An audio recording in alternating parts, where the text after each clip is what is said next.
નમસ્કાર દર્શક મિત્રો, હું છું મનીષ પ્રજાપતિ. આપ જોઈ રહ્યા સૂર્યદૂત એન્ડ સ્વાગત ગુજરાતમાં આપનું સ્વાગત છે. આજે જે ઇન્ટરનેશનલ ફ્લાઇટમાં જે લંડન જતી ફ્લાઇટ જે ટેપઅપ થતાં જે બ્લાસ્ટ થઈ ગયું છે, આમાં દુર્ઘટનામાં જે લોકો જે મૃત્યુ પામ્યા છે એમના માટેની એક શ્રદ્ધાંજલિનો કાર્યક્રમ રાખવામાં આવ્યો. લક્ષ્મી નિવાસ સોસાયટી જે નારોલમાં આવેલી છે એમના માટે લોકોએ ભાવભીની શ્રદ્ધાંજલિનું આયોજન કરવામાં આવેલું છે. આપણે વધુ માહિતી બહેનો પાસે પણ જાણીશું. બહુ દુઃખની વાત છે. નમસ્કાર બેન, તમે શું કહો?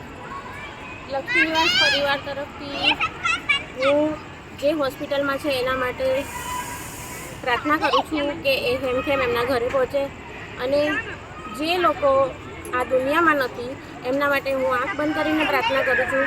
અમારા લક્ષ્મી નિવાસ પરિવારે એટલો સારો પ્રોગ્રામ કર્યો છે, અને લક્ષ્મી નિવાસ પરિવાર અમારું એક એવું પરિવાર છે કે દુઃખના સમયમાં ગમે તે પરિસ્થિતિ હોય એ ભૂલી અને એક થઈ અને અમે પ્રાર્થના કરીએ છીએ કે જે લોકો આ દુનિયામાં નથી અને જે હોસ્પિટલમાં છે એમને જલ્દીથી જલ્દી સારા કરે એવી અમારી પ્રાર્થના છે ભગવાનને.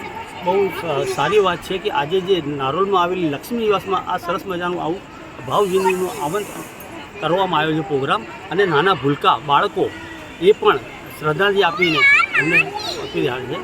અને એમનું કહેવું છે કે જે લક્ષ્મી નિવાસે જે પ્રોગ્રામ કર્યો છે શ્રદ્ધાંજલિનો, એ આખી દુનિયાએ કરવો જોઈએ. એમને જે વીર વ્યક્તિને પામ્યા છે એમને શાંતિ માટે, મોક્ષ માટે પ્રાર્થના કરવી જોઈએ. જય હિન્દ, જય ભારત.